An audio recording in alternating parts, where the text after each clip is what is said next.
안녕하세요. 건강이 제 발견입니다. 영상이 유익하셨다면 구독 부탁드립니다. 대부분의 사람들은 모든 식재료를 냉장고 보관하는 것이 좋다고 생각합니다. 일단 장을 보고 나면 집에 도착하자마자 냉장고에 넣기 바쁘죠. 하지만 자칫 냉장고에 보관했다가 맛과 식감이 떨어지는 것은 물론 심지어 음식의 성분이 발암물질이 생성되는 음식들도 있다고 하는데요. 오늘은 냉장고에 보관했을 때 좋은 음식은 어떤 것이 있는지, 반대로 보관할수록 나쁜 음식은 어떤 것이 있는지 함께 알아보겠습니다. 첫 번째, 마늘입니다. 껍질째 보관 중인 마늘은 냉장고에 들어가면 싹이 나고 곰팡이가 핍니다. 꼭 서늘하고 건조한 곳에 보관하세요. 껍질을 제거한 마늘은 타져서 냉동 보관하시는 게 좋은데, 통마늘로 보관해야 한다면 습기에 곰팡이가 나지 않도록 밀폐 용기 바닥에 설탕 5ml를 깔아서 냉장실에 보관하세요. 두 번째, 마요네즈입니다. 마요네즈를 냉장고 보관하시는 분들이 많은데, 마요네즈는 달걀 노른자, 식초, 식용유, 소금을 섞어서 만듭니다. 너무 낮은 저온에 보관하게 되면 식초 기름이 낮은 온도에서 분해돼서 기름층이 분리됩니다. 그래서 변질되기가 쉽습니다. 그렇다고 고온에 보관하게 돼도 상하게 됩니다. 약 10도에서 30도가 가장 적당한데, 햇빛이 안 들고 전자제품에 열기가 닿지 않는 서늘한 곳에 보관하시면 됩니다. 한여름에는 서늘한 곳이 없으니 냉장고에 넣게 되면 최대한 냉기를 덜 셀 수 있는 냉장고 문 쪽으로 두세요. 세 번째, 감자입니다. 포슬포슬 부드러운 식감과 담백한 맛이 일품인 감자. 그러나 감자가 보기보다 보관이 까다로운 식품 중 하나라고 하는데요.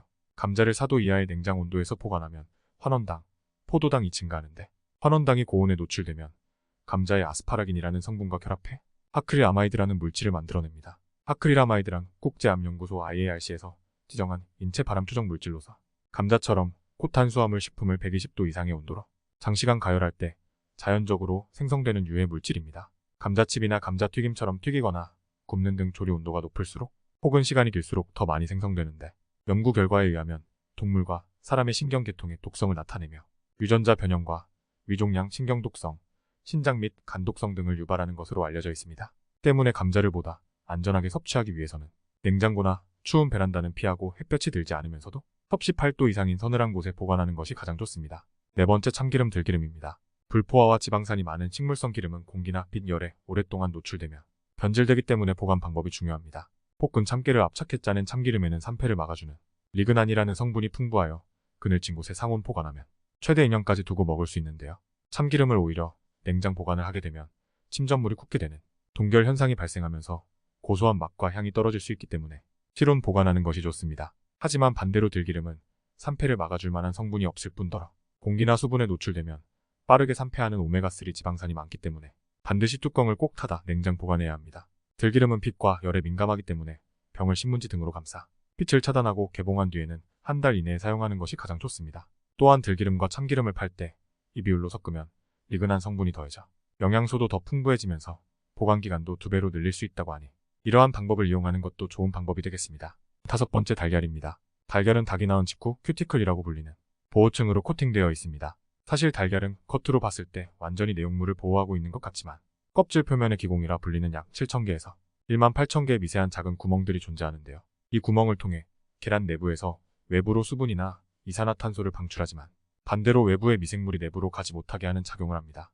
그러나 계란을 물로 씻게 되면 표면의 보호막인 큐티클이 훼손되어 외부의 미생물 침투가 쉬워지는데, 이때 살모넬라균과 같은 식중독균이 침투할 확률이 높아집니다. 살모넬라균에 감염된 식품을 잘못 먹을 경우 설사와 함께 경련성 복통, 두통, 발열, 구토, 오한 등의 증상이 나타나고 심하면 혈액이나 중추신경계로 침투해 온몸에 염증을 일으킨다고 합니다. 전 세계에서는 여전히 세척란과 비세척란에 대해 여러 논란이 많지만 일단 우리나라에서는 세척된 계란과 세척되지 않은 계란들이 유통되고 있습니다. 때문에 마트에서 계란을 구매할 때는 세척란인지 아닌지를 잘 구분하시고, 만약 세척란이라면 필히 냉장 보관하는 것이 좋습니다. 구매한 계란이 잘 구분이 되지 않더라도 냉장 보관을 하는 편이 안전합니다.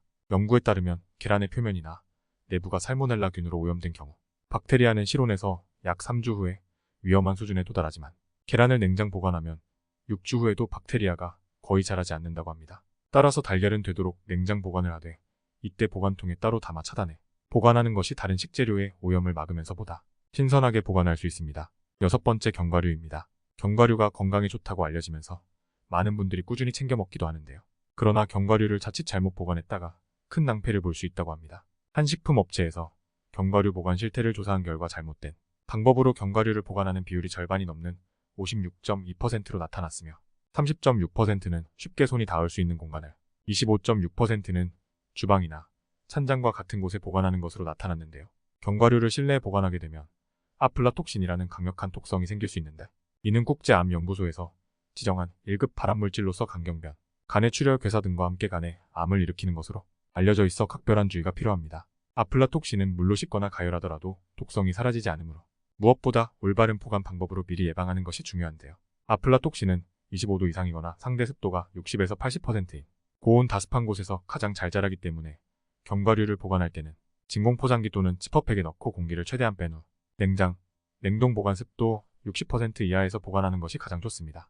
7번째, 토마토입니다. 냉장고의 찬 공기가 토마토의 맛을 내는 휘발성 성분의 화학 구조를 변형시킵니다. 그래서 토마토의 맛과 수분을 빼앗고 숙성을 멈추게 합니다.